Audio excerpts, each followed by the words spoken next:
السلام علیکم دوستو، کیسے ہیں آپ سب؟ میں زبینہ فیاض ایک بار پھر آپ کے ساتھ میں شروع کر رہی ہوں مرم کائزان بائی عریشہ پارٹ 25۔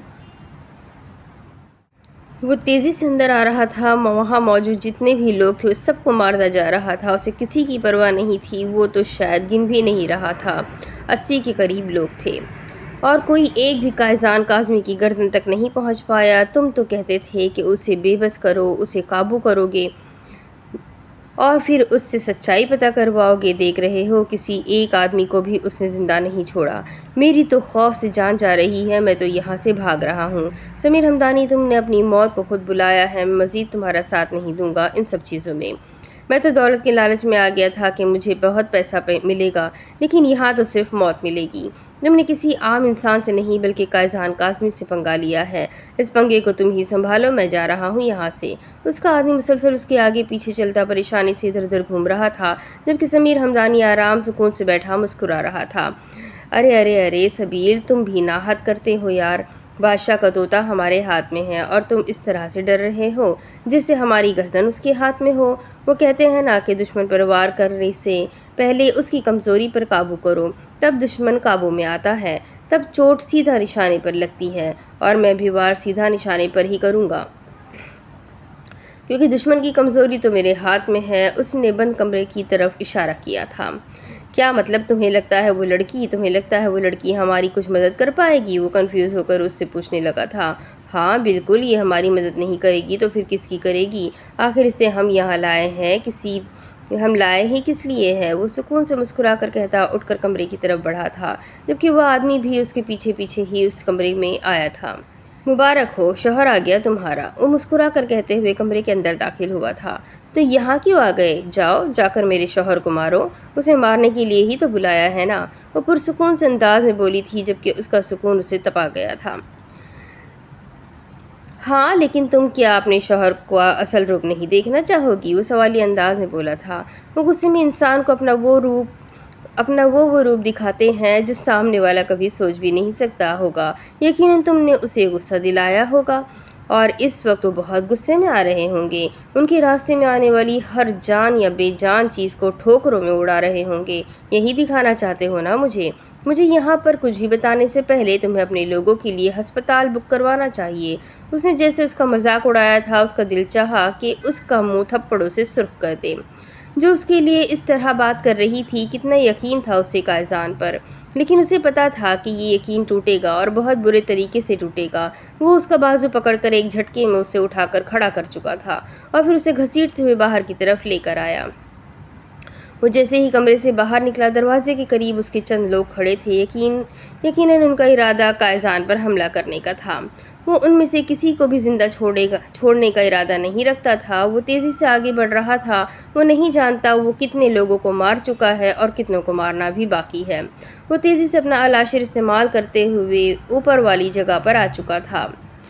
وہ سامنے کھڑے سمیر ہمدانی کو دیکھ چکا تھا اور اس نے اپنے آگے اسے سہارے کے طور پر کھڑا کیا ہوا تھا۔ اس کی آنکھیں بند تھیں۔ ہر بار کی طرح ایک ہی نظر میں اس نے پورے منظر کو نوٹ کیا تھا اور پھر سے الاشر کا استعمال کرتے ہوئے تیزی سے آگے بڑھا تھا۔ اس کی مرم بالکل ٹھیک تھی، اس کے لیے اتنا ہی کافی تھا۔ سمیر ہمدانی نے اگلے ہی لمحے اس کی آنکھیں کھول دی تھیں۔ پٹی آنکھوں سے ہٹتے ہی اس کی آنکھوں کے سامنے ایک لمحے کے لیے اندھیرا چھایا تھا اور اس کے بعد سرخی سے چھا گئی خون کی سرخی۔ وہ تیزی سے آگے بڑھتا شخص کوئی اور نہیں بلکہ اس کا کائزان تھا، جو بنا کسی کی جان کی پرواہ کیے تیزی سے قدم اٹھاتے ہوئے آگے آ رہا تھا۔ اس کے راستے میں جو بھی آ رہا تھا وہ اسے ایک ہی لمحے میں مٹا رہا تھا۔ اسے پرواہ نہ تھی کہ کوئی مر رہا ہے یا کوئی جی رہا ہے، کسی کا ہاتھ کٹ رہا ہے تو کسی کا بازو اس کے دھڑ سے الگ ہو چکا ہے، کسی کی گردن نے اس کا ساتھ چھوڑ دیا ہے۔ اسے کسی چیز کی پرواہ نہ تھی، وہ بس قدم آگے کی طرف بڑھا رہا تھا۔ اس کی نگاہیں سامنے مرم پر جمی ہوئی تھی جب اچانک اس نے وہ الاشر اپنے ہاتھ سے چھوڑ کر اس کی طرف پھینکا تھا۔ مرم کو لگا جیسے وہ اسی کو لگے گا۔ اس کی سانس ایک لمحے کے لیے رک گئی تھی، جبکہ سمیر ہمدانی ایک جھٹکے سے پیچھے کی طرف گرا تھا، جبکہ وہ تیزی سے قدم اٹھاتا مرم کے پاس آیا تھا اور اس کے حواس کھوتے وجود کو اپنی باہوں میں سمیٹ لیا تھا۔ اسے ہوش آیا تو اس نے اپنے آپ کو ہسپتال کے ایک بند کمرے میں پایا تھا۔ ہر طرف خاموشی چھائی ہوئی تھی، نہ جانے وہ کہاں تھی۔ اس کے پاس ایک نرس بیٹھی ہوئی تھی جو کہ سیاہ فام تھی۔ اس نے آج سے پہلے اس نرس کو نہیں دیکھا تھا، وہ نہ ہی ہسپتال کے اس کمرے کو۔ اسے کڈنیپ کیا گیا تھا۔ وہ کوئی آدمی تھا جو اسے قائزان کے باپ کے بارے میں بتا رہا تھا، پھر وہ قائزان کا اصل روپ اسے دکھانا چاہتا تھا، اور اس نے دیکھا تھا قائزان کا وہ روپ جس میں وہ اس کی آنکھوں کے سامنے نہ جانے کتنی لاشیں گراتا چلا گیا۔ وہ اس کی طرف آ رہا تھا اور اس کے اندر خوف نے سر اٹھانا شروع کر دیا تھا۔ وہ جس طرح ان انسانوں کو کاٹ رہا تھا شاید کوئی جانوروں کو بھی ذبح نہ کرتا ہوگا۔ کیا حالت تھی ان لوگوں کی! وہ شاید کبھی دوسری دفعہ یہ منظر نہیں دیکھنا چاہتی تھی۔ اس نے آج تک ٹی وی پر بھی کبھی ایسی مار دھار والی، خون خرابے والی فلم نہیں دیکھی تھی، کیونکہ ایسی چیزوں سے اسے خوف آتا تھا، لیکن وہ نہیں جانتی تھی کہ اس کی زندگی ہی ایسی چیزوں کے ساتھ جڑ جائے گی۔ وہ جانتی تھی ایک نہ ایک دن قائزان کا یہ روپ اسے دیکھنے کو ملے گا۔ وہ اپنے آپ کو مینٹلی طور پر تیار کر چکی تھی۔ وہ جانتی تھی یہ سب کچھ آسان نہیں ہے، اس کی آنے والی زندگی آسان نہیں ہے۔ وہ ایک گینگسٹر کی بیوی ہے، اور جس طرح اسے مصر کا سب سے خطرناک ترین گینگسٹر کہا جاتا تھا، وہ جانتی تھی کہ خطرناک کا کیا مطلب ہے۔ اسے بہت اچھے طریقے سے اندازہ تھا کہ اس کی زندگی میں آگے کون کون سے موڑ آنے والے ہیں، لیکن قائزان کا یہ روپ دیکھنے کو ملے گا اس نے نہیں سوچا تھا۔ یہ نہیں تھا کہ اسے اندازہ نہیں تھا، ہاں، لیکن وہ اپنے قائزان کو اس روپ میں قبول بھی نہیں کر پا رہی تھی۔ اس کے اندر ایک خوف سا چھایا ہوا تھا۔ اس نے آہستہ سے واپس تکیے پر سر رکھتے ہوئے آنکھیں بند کر لی تھی، جیسے یہ سب کچھ ایک برے خواب کی طرح یہیں پر ختم ہو جائے گا۔ لیکن وہ جانتی تھی کہ جو اس نے آج اپنی آنکھوں سے دیکھا ہے وہ حقیقت کبھی بدل نہیں سکتی، اور اسے اسی حقیقت کے ساتھ قائزان کو قبول کرنا تھا۔ وہ کمرے میں آیا تو مرم کو بیڈ پر لیٹے ہوئے پایا تھا۔ جبکہ اسے کمرے میں آتے دیکھ مرم نے فوراً اپنی آنکھیں بند کر لی تھی۔ اس نے مرم کو ایسا کرتے دیکھ لیا تھا، لیکن وہ بنا اسے کسی بھی طرح کا تاثر دیے اس کے پاس آ کر بیٹھ گیا تھا۔ نرس وہیں ایک سائیڈ پر بیٹھی ہوئی تھی۔ اسے آتے دیکھ کر اس نے کھڑے ہوتے ہوئے اسے گڈ ایوننگ وش کیا تھا۔ وہ مسکرا کر دوبارہ اپنی جگہ سنبھال چکی تھی۔ وہ اسے صرف گردن ہلا کر جواب دیتا اپنی مرم کی طرف متوجہ ہو گیا تھا۔ اس نے اپنا ہاتھ مرم کے ماتھے پر رکھا تھا۔ کل رات اسے بہت تیز بخار تھا، لیکن اب اس کا بخار اتر چکا تھا۔ ڈاکٹر نے کہا تھا کہ وہ کسی گہرے صدمے کے زیر اثر ہے، لیکن یہ صدمہ تو اسے ہونا ہی تھا۔ اپنے قائزان کا یہ روپ دیکھ کر وہ خوش تو ہو نہیں سکتی تھی۔ وہ جانتا تھا کہ اس کا اصل روپ اسے کسی نہ کسی برے وقت سے گزرنے پر مجبور کر دے گا، لیکن اسے یقین تھا کہ وہ اپنی محبت اور چاہت سے سب کچھ ٹھیک کر دے گا۔ مرم، میری جان، میرا بچہ، آنکھیں کھولو۔ اس نے آہستہ آہستہ اس کے بالوں کو سہلایا تھا۔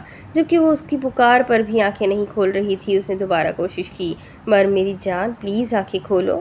اس نے بہت محبت سے اس سے کہا تھا، لیکن اسے اب بھی دوسری طرف سے کوئی جواب نہ ملا۔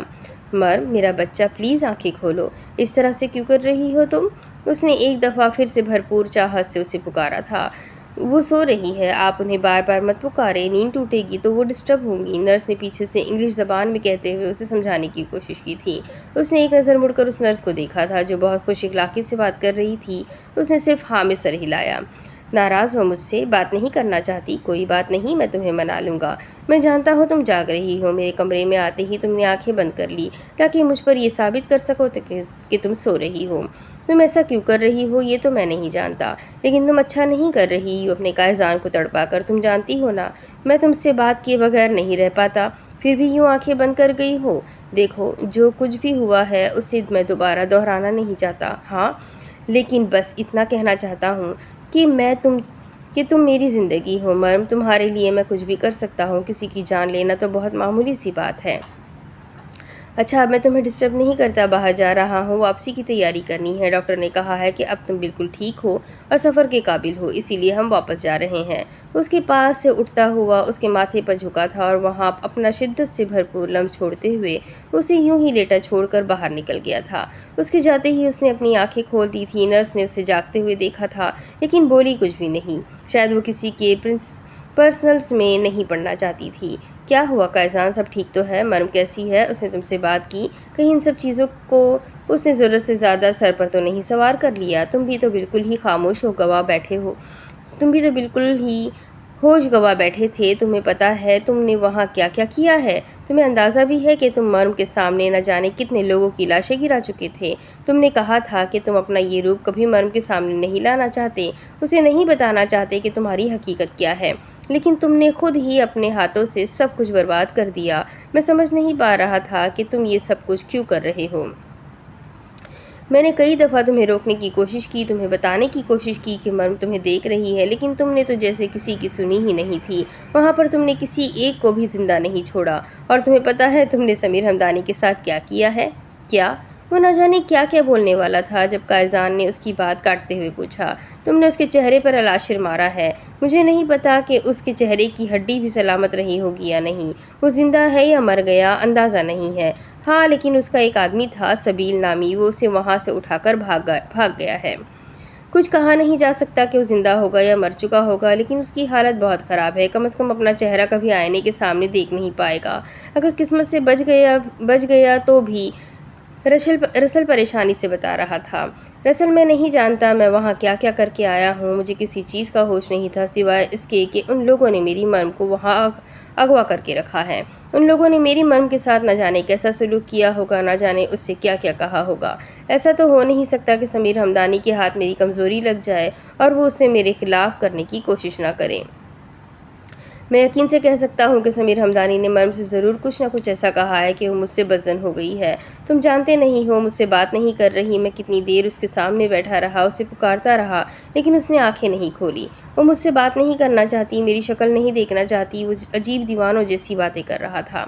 اس کے لب و لہجے سے عجیب سی دیوانگی چھلک رہی تھی، جیسے ابھی کچھ نہ کچھ خراب کر دے گا، جیسے ابھی سب کچھ نیست و نابود کر دے گا، تباہ کر دے گا۔ اس کے لب و لہجے سے رسل کا خوف سا محسوس ہوا تھا۔ ریلیکس ہو جاؤ قائزان، وہ بھلا تمہارے خلاف اسے کیا کہہ سکتا ہے؟ تمہارے بارے میں ایسا کچھ بھی چھپا ہوا نہیں ہے جو مرم کو پتہ چلنے سے وہ تم سے بدظن ہوگی۔ وہ اسے سمجھانے کی کوشش کر رہا تھا۔ ہے رسل، وہ میرے باپ کے بارے میں کچھ نہیں جانتی، وہ وحج کاظمی کے بارے میں کچھ نہیں جانتی، اور مجھے یقین ہے سمیر ہمدانی نے اسے کچھ نہ کچھ اس کے بارے میں ضرور بتایا ہے۔ اور اگر سمیر ہمدانی نے اسے میرے باپ کے بارے میں کچھ بتایا ہے تو اسے خاموش نہیں ہونا چاہیے، اسے مجھ سے پوچھنا چاہیے نا۔ میں اسے سچ بتاؤں گا، میں اسے سب کچھ بتاؤں گا۔ لیکن وہ مجھ سے بات نہیں کر رہی، اس کا مطلب ہے وہ مجھ پر یقین نہیں کر رہی، اور وہ اس سمیر ہمدانی کی باتوں پر یقین کر رہی ہے۔ قائزان اس وقت جو کچھ کہہ رہا تھا اس پر رسل ہرگز یقین نہیں کرنا چاہتا تھا۔ نہیں، ایسا کچھ بھی نہیں ہے، کچھ بھی نہیں، تم فضول میں پریشان ہو رہے ہو۔ وہ تم پر یقین کرے گی کیونکہ وہ تم سے پیار کرتی ہے، فی الحال وہ پریشان ہے، شاید وہ ہر چیز کو اپنی آنکھوں کے سامنے اس طرح ہوتے دیکھ کر گھبرا گئی ہے، اور کچھ بھی نہیں۔ اور ویسے بھی اس نے رہنا تو تمہارے ساتھ ہی ہے نا، حالات جو بھی ہو، تم کون سا اسے خود سے دور جانے دو گے، تم اسے اپنا یقین دلاؤ گے۔ قائزان، اگر وہ سمیر ہمدانی کی باتوں میں آ بھی گئی ہے تو بھی وہ تم سے سوال ضرور کرے گی، کیونکہ اپنے دماغ میں چلتے سوالوں کے جواب تو تم سے ہی مانگے گی نا، کسی اور کے پاس ان سوالوں کے جواب نہیں ہے۔ باقی میں جاؤں گا اسے دیکھنے کے لیے، ابھی میں اس سے بات کروں گا، اگر اسے کوئی غلط فہمی ہے تو اسے سمجھاؤں گا، بے فکر ہو جاؤ۔ وہ اسے سمجھا رہا تھا جبکہ قائزان نے صرف ہاں میں سر ہلایا تھا، لیکن اس کے چہرے پر پریشانی صاف جھلک رہی تھی۔ وہ اپنی مرم کی آنکھوں میں اپنے لیے بے اعتباری نہیں دیکھ سکتا تھا۔ وہ سب کچھ برداشت کر سکتا تھا لیکن مرم کی بے رخی ہرگز نہیں۔ وہ مرم کی آنکھوں میں اپنے لیے صرف محبت دیکھنا چاہتا تھا، صرف اور صرف محبت۔ او دوست، وہ مرم کو دیکھنے کے بعد دوسرے ہسپتال آیا تھا جہاں کل سے کو ایڈمٹ کیا ہوا تھا۔ اس نے جیسے ہی اندر قدم رکھا تو ڈاکٹر نے اسے خوشخبری سنائی کہ کے اندر موجود اس نشے کا سارا زہر وہ لوگ نکال چکے ہیں اور اب ان کا جانور بہت بہتر حالت میں ہے۔ لیکن ابھی تک وہ کچھ بول نہیں رہا، اس کی آنکھیں کھلی ہوئی ہے، لیکن شاید وہ خود کو کسی انجان جگہ پر پا کر بالکل خاموش ہے۔ ڈاکٹر کی بات سمجھتے ہی وہ تیزی سے اندر آیا تھا۔ آنکھیں بند کیے لیٹا ہوا تھا۔ جب وہ اس کے سر پہ ہاتھ رکھتے ہوئے بولا تو جیسے اس کی آواز پہچان گیا۔ آنکھیں کھولتے ہی وہ اس پر چڑھ دوڑا تھا، جبکہ اس کے اتنے پیارے سے انداز پر وہ بھی اس کے گرد اپنی باہوں کا حصار بناتا اسے کسی آدمی کی طرح اپنے ساتھ لگا چکا تھا۔ شکر ہے یہ کچھ ایکٹیو تو ہوا، ہمیں لگا کہ شاید اب تک کوئی زہر کی مقدار اس کے اندر موجود ہے، تبھی یہ اتنا لیزی ہے، لیکن آپ کے آتے ہی یہ ایکٹیو ہو گیا۔ مجھے یقین ہے کہ یہ بالکل ٹھیک ہے، ڈاکٹر نے خوش ہوتے ہوئے اس سے کہا تھا۔ ہاں ڈاکٹر، ہمارا بالکل ٹھیک ہے، آپ نے اسے بالکل ٹھیک کر دیا ہے، تھینک یو سو مچ۔ آپ نہیں جانتے کہ آپ نے ہمارے لیے کیا کیا ہے۔ صرف ایک جانور نہیں بلکہ ہمارے لیے ہماری فیملی کا ممبر ہے، اس کے بغیر تو ہم لوگ بھی نہیں رہ سکتے۔ تھینک یو سو مچ۔ رفیل سچ میں بہت خوش ہو گیا تھا۔ تیری ممی بھی بالکل ٹھیک ہے، اسے بھی ہسپتال میں ہوش آ گیا ہے، اور تجھے پتا ہے ہم آج شام کو ہی واپس مصر جا رہے ہیں، ہم نے نہیں رہنا ان لوگوں کے ملک میں، تجھے پتا ہے۔ قائزان پر کتنے لوگوں نے حملہ کیا تھا، لیکن قائزان نے کسی ایک کو بھی زندہ نہیں چھوڑا، سب کو چیڑ پھاڑ کر رکھ دیا۔ آئے بڑے ہمارے قائزان پر حملہ کرنے والے۔ ویسے خبر ملی ہے کہ رسل نے بھی اچھے سے اپنے ہاتھ صاف کیے ہیں، لیکن میرے بھائی ہم دونوں کو موقع نہیں مل سکا۔ چل کوئی نہ، اگلے مشن میں ہم دونوں کو بھی یقیناً موقع مل ہی جائے گا، مجھے ہاتھ صاف کرنے کا اور تجھے دانت صاف کرنے کا۔ بلکہ تو کہاں دانت صاف کرتا ہے، تیرے دانتوں کو میں صاف کرتا ہوں۔ وہ اپنی ہی بات پر الجھا تھا، جبکہ ڈبلیو اس کے ساتھ ساتھ چلتا اس کی باتوں سے خوب لطف اندوز ہو رہا تھا۔ یقیناً وہ اسے اس کی ممی کے پاس لے کر جا رہا تھا، اور اس وقت وہ بھی سب سے پہلے اپنی ممی سے ہی ملنا چاہتا تھا۔ وہ کمرے میں آیا تو مرم جاگ رہی تھی۔ وہ مسکراتے ہوئے اس کے پاس آ کر بیٹھ گیا۔ اب کیسا محسوس کر رہی ہو تم؟ اس نے اس سے پوچھا تھا، جبکہ مرم نے صرف مسکرا کر ہاں میں سر ہلایا۔ رسل بھائی، کیا یہ سب کچھ زلیخا آنٹی نے کیا ہے؟ وہ پریشانی سے پوچھنے لگی تھی۔ رسل انکار تو نہیں کر سکتا تھا، کیونکہ حقیقت یہی تھی کہ سب کچھ زلیخا آنٹی نے ہی کیا تھا، اور اسے بھی اس بات کا افسوس تھا۔ اس نے صرف ہاں میں سر ہلا کر اس کے سامنے اس کی بات کی تصدیق کر دی تھی۔ اتنے دنوں سے اس کے ذہن میں صرف ایک ہی سوال چل رہا تھا، کیا اسے یہاں تک پہنچانے والی زلیخا آنٹی تھی؟ کیونکہ اسے یاد تھا کہ سونے سے پہلے زلیخا آنٹی نے اسے لا کر کھانا دیا تھا۔ اس کے بعد جب اسے ہوش آیا تب وہ اس آدمی کی قید میں تھی، قائزان سے اتنی دور، نہ جانے کون سے ملک میں تھی۔ اس کا قائزان اسے ڈھونڈتے ہوئے یہاں پہنچا تھا، وہ اسے ڈھونڈنے میں کامیاب ہو گیا تھا، اور اگر وہ کامیاب نہ ہوتا تو نہ جانے کیا ہوتا۔ اور پھر اس شخص کی باتیں کتنی عجیب تھیں۔ اسے اس کی کچھ باتیں سمجھ میں آئی تھی، کچھ نہیں آئی تھی۔ اس آدمی نے کہا تھا کہ وہ قائزان کے باپ کا منہ بولا بیٹا ہے، یعنی قائزان کا بھائی، اور پھر اس آدمی کا یہ بھی کہنا تھا کہ اس نے اپنے ہی باپ کا قتل کیا ہے۔ یقیناً اس کا باپ ایک برا انسان ہوگا، کیونکہ قائزان کبھی کسی اچھے انسان کو نہیں مار سکتا تھا، چاہے کچھ بھی کیوں نہ ہو جائے۔ قائزان کبھی کسی اچھے انسان کے ساتھ غلط نہیں کر سکتا تھا۔ یقیناً وہ آدمی ہی برا تھا۔ اسے اپنے قائزان پر پورا یقین تھا، اور دنیا کی کوئی بھی طاقت اس کے یقین کو ڈگمگانے پر مجبور نہیں کر سکتی تھی۔ قائزان گینگسٹر تھا، غلط کام کرتا تھا، شاید اس نے دنیا میں ہر برا کام کیا ہوگا، لیکن کسی بے قصور کی جان لینا قائزان کا آزمی کا کام نہیں تھا۔ وہ کبھی کسی بے قصور کو بے وجہ نہیں مار سکتا تھا۔ اتنا یقین تو وہ اتنے مہینوں میں اس پر کر ہی چکی تھی۔ ہاں، لیکن اس کے قتل کرنے کا انداز بہت وحشتناک تھا۔ وہ جب بھی قائزان کے بارے میں سوچتی، اس کی آنکھوں کے سامنے وہ خون سے سرخ ہوا چہرہ آ جاتا، جو اسے خوف میں مبتلا کر دیتا تھا۔ تھوڑی دیر پہلے جب قائزان اس کے پاس بیٹھا تھا، تب بھی اس کے اندر ایک وحشت سی بھر گئی تھی، وہ خوف میں مبتلا ہو گئی تھی۔ قائزان نے جس انداز میں وہ ٹوکا اس کی طرف پھینکا تھا، اسے یہی لگا تھا کہ وہ اسے جان سے مار دینے والا ہے۔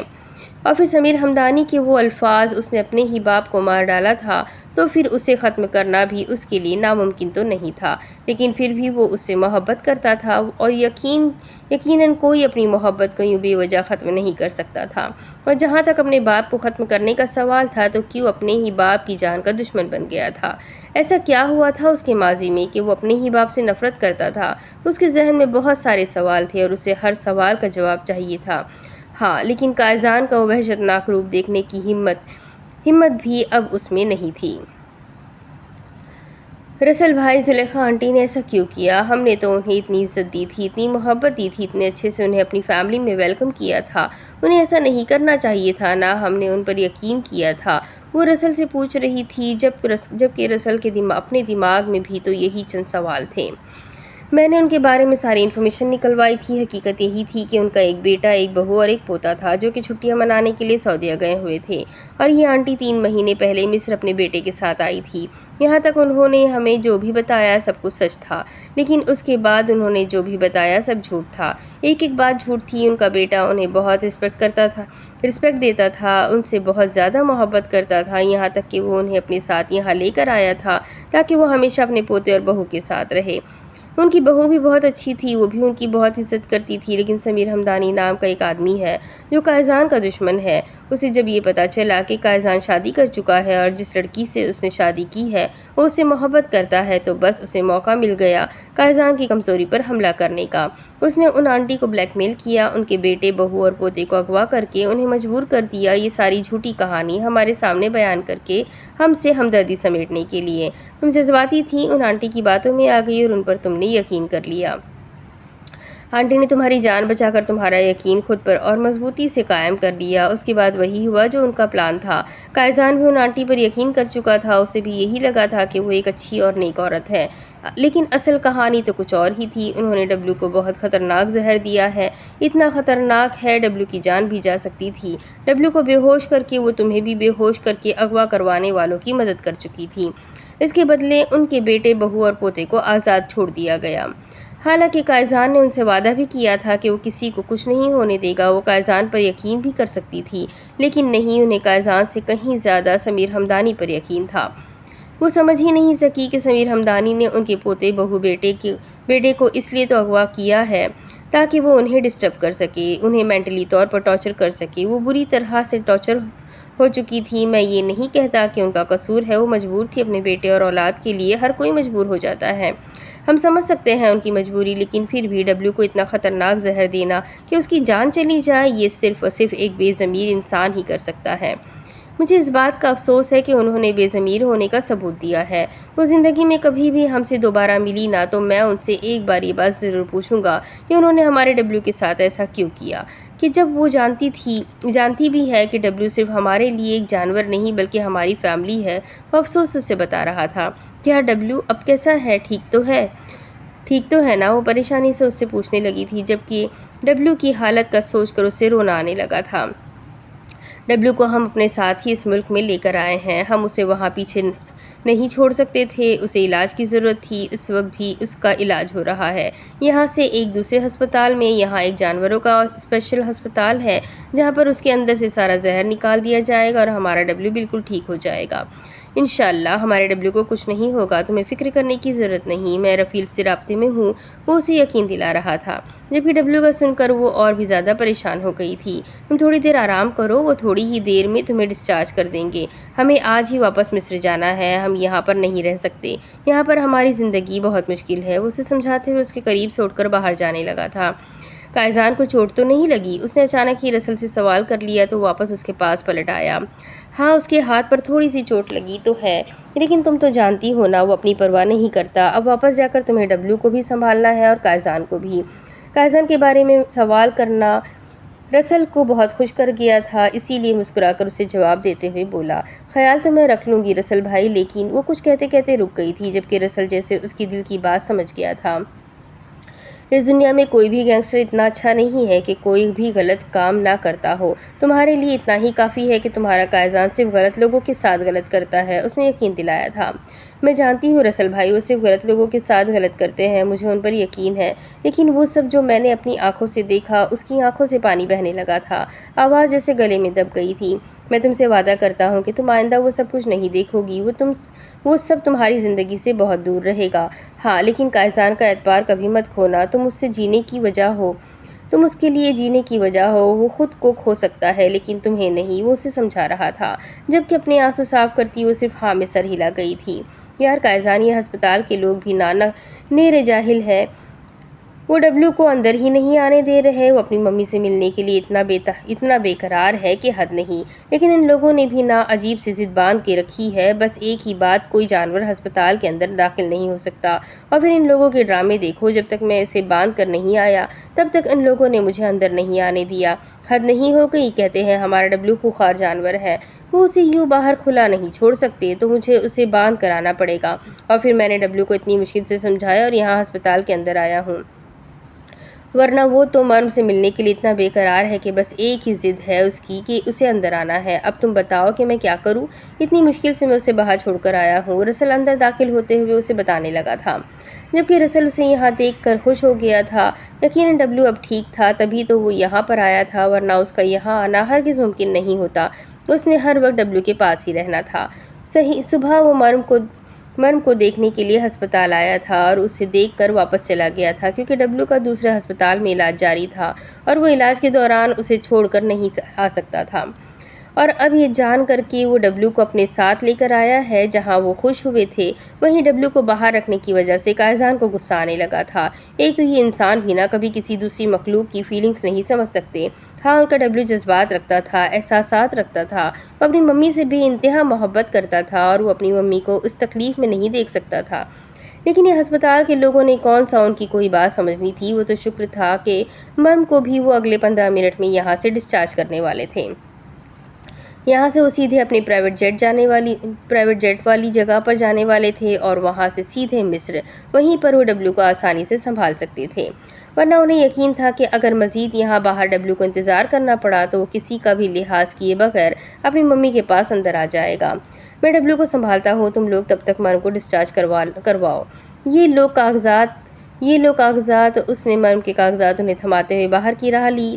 ویسے بھی اس کے دوبارہ کمرے میں جانے پر مرم نے کسی طرح کا کوئی ری ایکشن نہیں دیا تھا، بلکہ دونوں ہی دفعہ آنکھیں بند کر کے لیٹی رہی تھی۔ وہ سمجھ چکا تھا کہ فی الحال مرم کافی زیادہ گھبرائی ہوئی ہے، ڈری ہوئی ہے، شاید وہ ابھی خود کو اس سچویشن سے باہر نہیں نکال پا رہی، اسی لیے وہ بھی اسے ڈسٹرب نہیں کر رہا تھا، جبکہ رسل کافی حد تک ساری سچویشن کو سمجھ چکا تھا۔ اسی لیے اس نے قائزان کو یہی کہا تھا کہ فی الحال وہ مرم کو اس کے حال پر چھوڑ دے، اس کے لیے اتنا ہی کافی ہے کہ مرم اس سے بے تحاشا محبت کرتی ہے اور وہ اس پر یقین کرتی ہے۔ ہاں، لیکن وہ اس سے کچھ سوال پوچھے گی، اور اب بہتری اسی میں ہے کہ قائزان اپنا ماضی اس کے سامنے کھول دے، اور قائزان نے بھی اب اس سے مزید کچھ بھی نہ چھپانے کا فیصلہ تو کر ہی لیا تھا۔ ارے میرا بچہ! اتنا غصہ! وہ تیزی سے باہر آیا تھا جہاں ڈبلو باہر وہ لوہے کی زنجیر توڑ چکا تھا جس کے ساتھ رفیل اس سے باندھ کر گیا تھا۔ یقیناً اس وقت وہ بہت غصے میں تھا۔ اگر قائزان یہاں نہ آتا تو شاید وہ کسی کو بھی نقصان پہنچا سکتا تھا۔ اسے آتے دیکھ کر وہ فوراً اس کے پاس آیا تھا، جبکہ ڈبلو بھی خاموشی سے ریلیکس ہوتا اس کے پیروں پر اپنی زبان پھیرنے لگا تھا۔ تمہاری ممی بالکل ٹھیک ہے اور تھوڑی ہی دیر میں ہم اسے ڈسچارج کروا دیں گے۔ جہاز میں تم اس سے خوب ساری باتیں کرنا، مستیاں کرنا، پیار کرنا۔ وہ پیار سے اس کے بال سہلاتے ہوئے بولا تھا۔ اسے ٹھیک ٹھاک اپنے پیروں پر چلتے دیکھ کر وہ بہت خوش تھا۔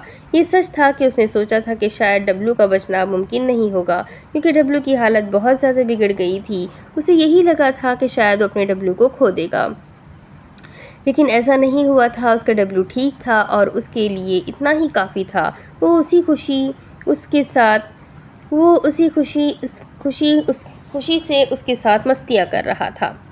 قائزان نے اسے یقین دلایا تھا کہ اس کی ممی ٹھیک ہے تو وہ بھی بے فکر ہو گیا تھا، اور کسی کی بات سمجھے یا نہ سمجھے وہ قائزان کی ساری باتوں کو بہت اچھے طریقے سے سمجھ جاتا تھا۔ قائزان نے اس کے لیے ایک نیا ڈریس منگوایا تھا جسے پہننے میں نرس نے اسے ہیلپ بھی کروائی تھی۔ وہ جیسے ہی تیار ہوئی، قائزان ڈسچارج پیپرز لے کر واپس اندر آ گیا۔ چلو جان، تمہارے ڈسچارج پیپر آ گئے، ہمیں واپس جانا ہے۔ ڈبلو ہسپتال کے باہر ہے اور رسل رفیل اسے بہت مشکل سے قابو کر رہے ہیں۔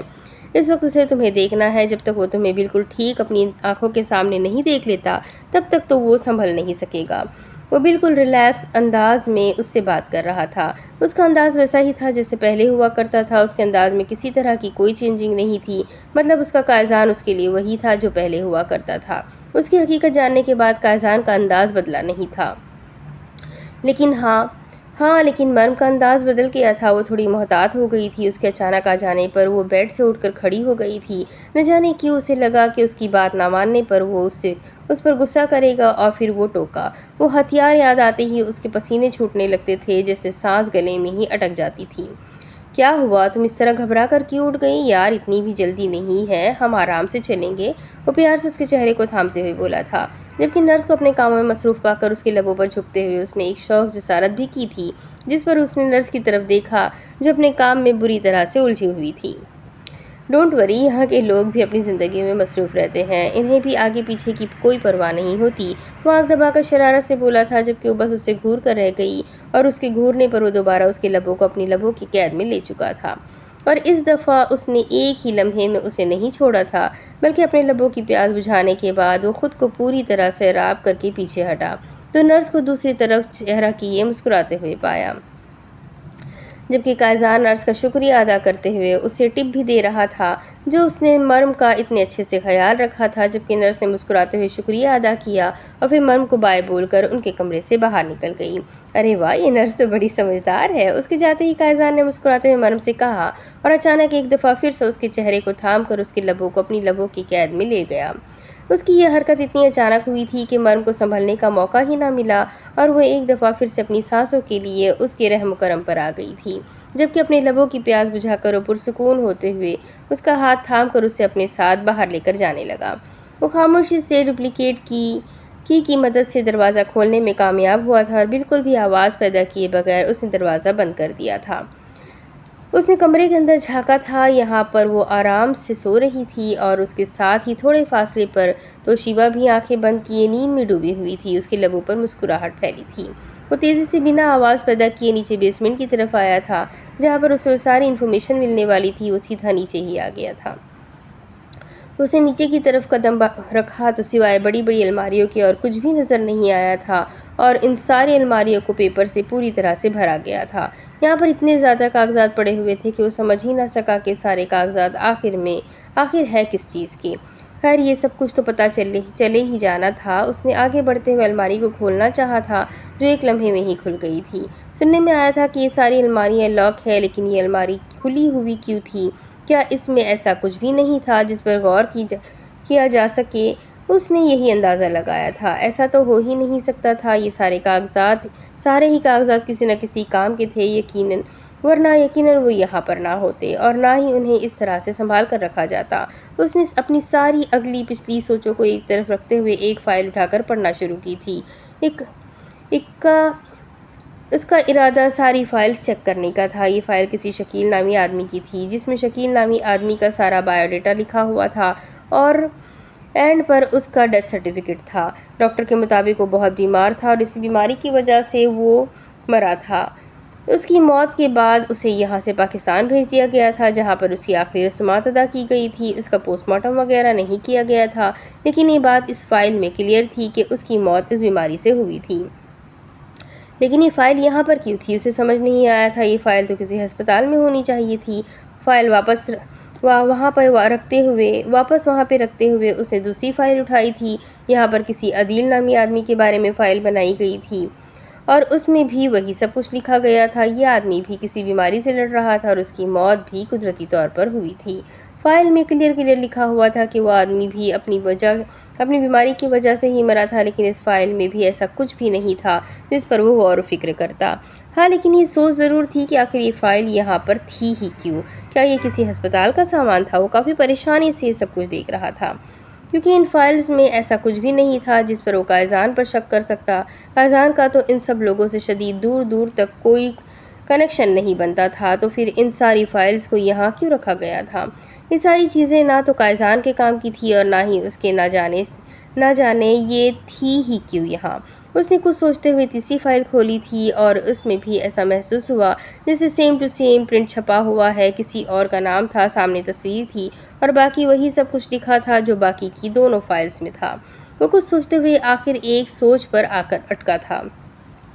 کہیں ان سب لوگوں کو قائزان نے ہی تو نہیں مارا اور پھر ان کی ایک جھوٹی فائل تیار کر دی؟ اس کے علاوہ کیا وجہ ہو سکتی تھی ان سب چیزوں کی یہاں موجودگی کی؟ اس نے کچھ سوچتے ہوئے اس فائل کو ایک طرف رکھا اور دوسری الماری کی طرف بڑھا، لیکن یہ الماری لاک تھی۔ مطلب قائزان کے خلاف ثبوت اس الماری میں ہو سکتا ہے۔ اس نے سوچتے ہوئے اپنی جیب سے ایک لاک کٹر نکالا تھا اور اس کی مدد سے اس نے لاک کھولنے کی کوشش شروع کر دی۔ اس کٹر کی وجہ سے تھوڑی آواز پیدا ہو رہی تھی اور یہ آواز اوپر موجود لڑکیوں کو جگا سکتی تھی۔ اس نے اپنا کام اور بھی آہستہ کر دیا تاکہ آواز سے کچھ بھی ایسا نہ ہو جس سے وہ جاگ سکے، لیکن یہ کٹر بھی اس کے کسی کام کا نہیں تھا۔ لاک ٹوٹنے کا نام ہی نہیں لے رہا تھا۔ اتنی محنت کے باوجود بھی وہ اپنی محنت میں کامیاب نہیں ہو سکا اور تھک ہار کر اس نے اپنی کوشش ترک کرتے ہوئے دوسری الماری کی طرف بڑھنا چاہا تھا جب اسے محسوس ہوا کہ کوئی اس کے پیچھے کھڑا ہے۔ اس نے اگلے ہی لمحے پیچھے کی طرف مڑ کر دیکھا تھا اور اس بار اسے حیرت کا جھٹکا لگا تھا۔ اپنے سامنے کھڑی لڑکی کو دیکھ کر وہ پہلے تو خود حیران رہ گیا تھا، جبکہ کچھ حد تک گھبرا بھی گیا تھا، کیونکہ یہاں سامنے کھڑی لڑکی تو شیبہ نہیں بلکہ انشراح تھی۔ وہ یہاں بالکل صحیح سلامت اس کی آنکھوں کے سامنے کھڑی اسے دیکھ رہی تھی، لیکن اسے نوٹ بھی کر رہی ہوگی۔ وہ چل سکتی تھی، وہ اب تک اسی بات پر یقین نہیں کر سکا تھا۔ کہیں بھی آ جا سکتی تھی، وہ حیران ہی تو رہ گیا تھا۔ تو تم چل سکتی ہو؟ تم ہوش میں ہو؟ وہ کوشش کے باوجود بھی اپنی بات مکمل نہیں کر پا رہا تھا، جبکہ انشراح اسے دیکھتے ہوئے بنا کچھ بھی بولے اسے گھورے جا رہی تھی اور اس کا اس طرح سے گھورنا ہی تو اسے مزید گھبراہٹ میں مبتلا کر رہا تھا۔ وہ جتنا گھبرایا ہوا تھا وہ اتنا ہی خاموش تھی اور اس کی سیریس شکل اسے پریشان بھی کر رہی تھی۔ وہ کچھ بول کیوں نہیں رہی تھی؟ وہ لوگ ایک بک گاڑی میں اپنے چیتے تک آئے تھے۔ رفیل پہلے ہی ڈبلیو کو لے کر وہاں پہنچ گیا تھا، کیونکہ اسے گاڑی کے لیے بھی کافی زیادہ مسئلہ اٹھانا پڑا تھا۔ کوئی بھی ڈرائیور ہاتھ نہیں لگ رہا تھا جو ڈبلیو کے ساتھ سفر کرنے کو تیار ہو جائے۔ خیر وہ لوگ فائنلی اس جگہ پہنچ چکے تھے جہاں ان لوگوں نے اپنا جیٹ لینڈ کیا تھا۔ وہ جیسے ہی گاڑی سے نکلی اسے جہاز سے نیچے کی طرف جھانکتا ڈبلیو نظر آ گیا تھا اور اسے دیکھتے ہی وہ جہاز سے چھلانگ لگاتا نیچے آتا اس کی طرف بھاگا تھا۔ وہ بھی آگے بڑھتے ہوئے اس کے پاس آئی تھی۔ اس کے لیے اسے بیٹھنے کی ضرورت نہیں پڑتی تھی۔ اس کا قد 3 فٹ سے زیادہ ہو رہا تھا۔ میرا پیارا بچہ بیمار ہو گیا تھا، اب کیسا ہے میرا بچہ؟ وہ اس کے بال سہلاتی اس سے لاڑ کرنے لگی تھی جبکہ وہ بھی اس سے پیار لیتا۔ اب بہت بہتر تھا، بہت بیمار ہو گیا تھا لیکن خدا پاک کا کرم ہے کہ اب بہت بہتر ہے، پہلے سے رفیل نے بتایا تھا، جبکہ ساتھ ہی ساتھ وہ انہیں چلنے کے لیے کہہ رہا تھا کہ وہ لوگ واپس مصر کا سفر شروع کر سکیں۔ جہاز پر سب سے پہلے ڈبلیو ہی چڑھا تھا اور پھر دروازے پر رک کر مرم کا انتظار کرنے لگا۔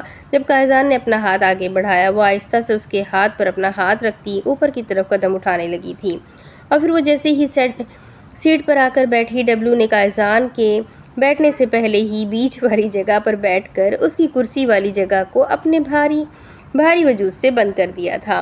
او بھائی مجھے بھی تو بیٹھنے دے، اس نے جیسے صدا لگائی تھی لیکن ڈبلیو اسے پوری طرح سے اگنور کرتے ہوئے مرم کی گود میں اپنا سر رکھ چکا تھا جس پر رسل اور رفیل دونوں مسکرائے تھے۔ اچھا ٹھیک ہے یار تو ہی بیٹھ جا، میرا کیا ہے، میں تو یہاں آگے بیٹھ جاؤں گا۔ اس نے رسل کے ساتھ والی جگہ سنبھالی تھی جبکہ رفیل کندھے اچکا کر پیچھے بیڈ پر جا کر آرام کرنے لگا اور اس سب کے دوران بھی ڈبلیو نے پوری طرح سے سب کو اگنور کیا تھا کیونکہ اس کا کوئی ارادہ نہیں تھا اپنی ممی کے قریب سے اٹھنے کا۔ میرا پیارا بچہ ممی کو مس کر رہا تھا، مرم نے اس سے اپنے ساتھ لگاتے ہوئے اس کے بالوں کو پیار سے سہلایا تھا جبکہ اس کی گردن میں انگلیوں سے حرکت کرتے ہوئے وہ اسے گدگدا رہی تھی جس پر وہ کبھی اس کی گود میں سر چھپاتا تو کبھی گردن پیچھے کی طرف کر کے خود کو اس سے دور کرتا، لیکن اس کے قریب سے اٹھنا تو آج جیسے ممکن ہی نہیں تھا۔ جبکہ ان لوگوں کی مستیاں دیکھتے ہوئے وہ اس سفر کی شروعات کر چکے تھے۔ وہ واپس گھر آ چکے تھے۔ اس نے جیسے ہی گھر میں قدم رکھا ایک لمحے کے لیے اس کی آنکھوں کے سامنے پھر سے آنٹی زلیخا آ گئی تھی۔ اس نے کتنی عزت سے انہیں اپنے گھر ویلکم کیا تھا، ان پر یقین کیا تھا اور انہوں نے کیا کیا تھا۔ زیادہ سوچنے کی ضرورت نہیں ہے مرم، جو ہوا بھول جاؤ۔ وہ ایک اچھی انسان تھی لیکن ہمارے ساتھ انہوں نے اچھا نہیں کیا۔ ان کے بارے میں سب کچھ انفارمیشن رکھتے ہیں ہم، لیکن ہم کیا کر سکتے ہیں ان کے خلاف؟ اگر وہ یقین کرتی تو شاید اتنا برا نہ ہوتا، لیکن شاید وہ ہم پر کبھی یقین نہیں کر سکی۔ انہوں نے مجھے سب کچھ بتایا تھا اپنے بارے میں، ان کا بیٹا، بہو اور پوتا سمیر ہمدانی کی قید میں ہے اور وہ انہیں دھمکیاں دے رہا ہے کہ وہ انہیں مار ڈالے گا۔ اسی کے کہنے پر وہ یہاں ہمارے گھر میں آئی تھی اور اسی کے کہنے کے مطابق وہ یہاں پر یہ سب کچھ کر رہی تھی۔ وہ اس آدمی کے بارے میں سب کچھ جانتی تھی جو ہمارے گھر میں جھومر ٹھیک کرنے آیا تھا۔ اس آدمی نے ان سے انفارمیشن لی تھی کہ گھر میں کون کون ہوتا ہے اور کون سے وقت پر یہاں کوئی نہیں ہوتا تاکہ اسی وقت وہ حملہ کر سکے۔ اس دوران اس نے جھومر کو مزید ڈھیلا کر دیا تھا تاکہ یہ گرے اور کسی نہ کسی کو نقصان ہو، یا شاید یہ انہوں نے تمہارا اعتبار جیتنے کے لیے کیا تھا۔ سب سے پہلے انہی کو پتہ چلا کہ جھومر گرنے والا ہے کیونکہ یہ سب کچھ ان کی سازش کا حصہ تھا اور وہ اس بارے میں پہلے سے ہی جانتی تھی۔ ان کے پیر پر چوٹ آنا بھی ایک سازش کا ہی حصہ تھا اور ہم ان پر یقین کرنے لگ گئے۔ پھر اگلے دن اس نے حملہ کر دیا اور تمہارا اعتبار جیتنے کے لیے وہ فون مجھے بھی کر چکی تھی۔ یہ بھی ایک سازش ہی تھی ان کی کہ وہ میرا اعتبار جیتنے میں کامیاب ہو جاتی اور وہ ہو بھی گئی۔ مجھے لگا کہ وہ سمیر ہمدانی کو چھوڑ کر اب مجھ پر یقین کر رہی ہے اور میں ان کی مدد کرنے والا تھا۔ میں ان کے بیٹے، بہو اور پوتے کے بارے میں ساری انفارمیشن حاصل کر چکا تھا لیکن انہوں نے اپنا یقین قائم ہی نہیں رکھا مجھ پر، اور سمیر ہمدانی اپنی پلاننگ میں کامیاب ہو گیا۔ اس نے جس طرح سے آنٹی کو ٹریپ کیا تھا وہ تمہیں کڈنیپ کر کے اس کے پاس لے گئی، جس کے بدلے میں ان کا پوتا، بہو اور بیٹا بچ گئے۔ سمیر ہمدانی نے اپنے وعدے کے مطابق ان لوگوں کو چھوڑ دیا تھا۔ باقی میں نے ان کے بارے میں کچھ بھی پتہ کرنے کی کوشش نہیں کی۔ میں انہیں دوبارہ کبھی نہیں دیکھنا چاہوں گا اور مجھے یقین ہے کہ تم بھی دوبارہ ان کے بارے میں نہیں سوچو گی۔ جو ہوا سو ہوا، بھول جاؤ سب کچھ، وہ اسے سمجھاتے ہوئے بولا تھا جبکہ مرم نے صرف ہاں میں سر ہلاتے ہوئے گھر کے اندر قدم رکھا۔ تم کیوں کر رہی ہو یہاں کام؟ وہ نہا کر باہر آیا تو مرم کو کچن میں کام کرتے ہوئے پایا تھا۔ وہ سیدھا کچن میں ہی آ گیا تھا۔ اس کے پیچھے رسل باہر صوفے پر بیٹھا تھا جبکہ رفیل فون پر کسی سے باتیں کرنے میں مگن تھا۔ وہ اس وقت تو کوئی بھی نہیں ہے کچن میں تو کھانا کون بنائے گا؟ سوچ کر میں نے کھانا بنانے کے بارے میں سوچا ہے۔ آپ کیا کھائیں گے؟ آپ مجھے بتا دیں، میں بنا دیتی ہوں ابھی۔ وہ پیچھے مڑ کر دیکھتے ہوئے اس سے کہنے لگی تھی۔ وہ نوٹ کر رہا تھا کہ وہ اس سے کھل کر بات نہیں کر رہی تھی، اور اگر کر بھی رہی تھی تو نظر چرا کر۔ وہ اس سے نظریں ملا کر بھی بات نہیں کر پا رہی تھی، اور مرم کی یہی بات تو اس سے اچھی نہیں لگ رہی تھی۔ وہ اس کا اپنا قائزان تھا جس سے وہ محبت کرتی تھی، وہ اس کا شوہر تھا جو اس کے نخرے اٹھاتا تھا۔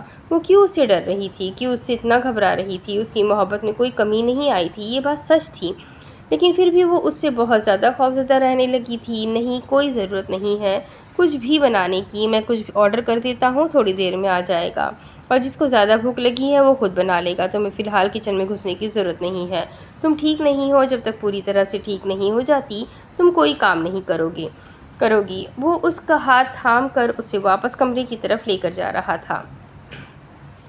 مطلب باہر کا گندا سا کھانا کھانا پڑے گا؟ اسے باہر جاتے دیکھ کر رسل نے آخری امید بھی چھوڑ دی تھی اچھا کھانا ملنے کی۔ شاید تمہیں سنائی نہیں دیا، میں نے کہا جسے گھر کا کھانا کھانا ہے وہ خود بنا لے، اس نے رسل کو گھورتے ہوئے کہا اور مرم کو کمرے کی طرف جانے کا اشارہ کیا۔ ارے بالکل بھی نہیں، مجھے کوئی خواہش نہیں ہے گھر کا کھانا کھانے کی، تم لوگ جیسا دو گے میں ویسا ہی کھا لوں گا، میرا کیا ہے، پیٹ ہی تو بھرنا ہے۔ وہ فوراً ہی اپنی بات سے مکر گیا تھا، جبکہ قائزان صرف گڈ فار یو کہتا ہاں میں سر ہلا کر کمرے کی طرف چلا گیا۔